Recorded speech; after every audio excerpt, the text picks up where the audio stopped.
My name is Chip Reaves, and I'm interviewing some of the smartest people I know and asking them this question: how is cloud computing changing the managed services business model? One of the people that I wanted to talk to is Karl Palachuk. You probably know Karl. He's the guy behind smallbizthoughts.com. You've probably seen him at IT conferences, doing keynote speeches and workshops. You might have read one of his books.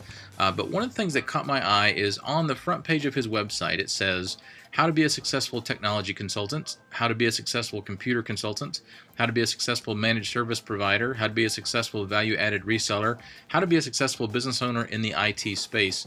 If ever there was somebody who could make sense of all the different names that we use, it would be Karl Palachuk. So Karl, I appreciate you being here. So let me ask you this question. Can we still call ourselves managed service providers in a cloud-oriented environment? Well, I'm a firm believer that we absolutely can and should. I think it's a great term. It's very descriptive.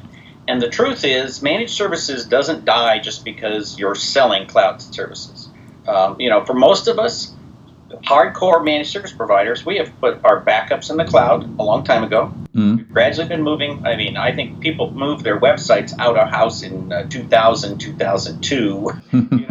So we haven't had the web in-house for a long time. We've been moving our email spam filtering to the cloud and then move the email to the cloud, and there's kind of not much left except on-site you have your core storage and your Active Directory, your printers.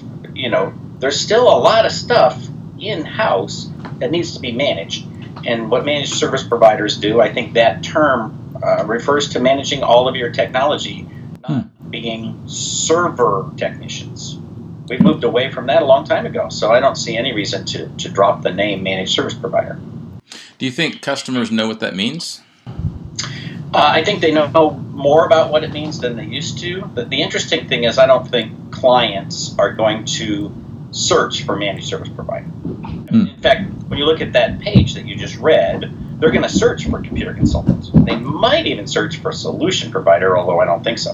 But clients don't know. They don't know the term VAR. They never have. But we've been using that for 40 years. That's a good point.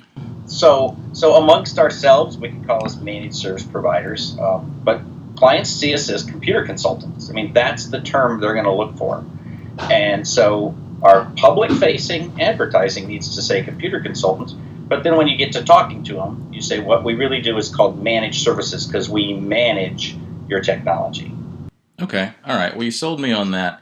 So let me ask you this then. And I know that you've really just recently, in the last couple of months, finished writing a set of 4 books on how to run a managed services operation. So, and I know those are at smbooks.com. So you're the perfect person to ask this question to. How does the cloud change the business model? What's different about being a managed service provider, let's say a little in the future in 2015, 2016, than let's say it was in 2010? Well, the interesting thing is that there's this divergence. You get to choose now whether you want to be high volume or high touch. And if you're going to focus, if you say, well, my focus is to sell Microsoft products, well, then you don't really have a lot of options except to go and sell as many licenses as you can in order to make enough money. But if you say, I want to be more or less like what I used to be, then not very much changes. If you think about it, when we moved all of our smaller clients to the cloud about 6 or 7 years ago, we just took their certain technology out of house. They've got certain technology in-house, and we manage all of it. And the main difference for us is the cloud portion has become hugely profitable, much more profitable than when we used to have small business server in-house. So for us, there's not a lot of difference. We still are the people our clients call when they need something for technology. So thanks so much, Karl. It's great insight as always.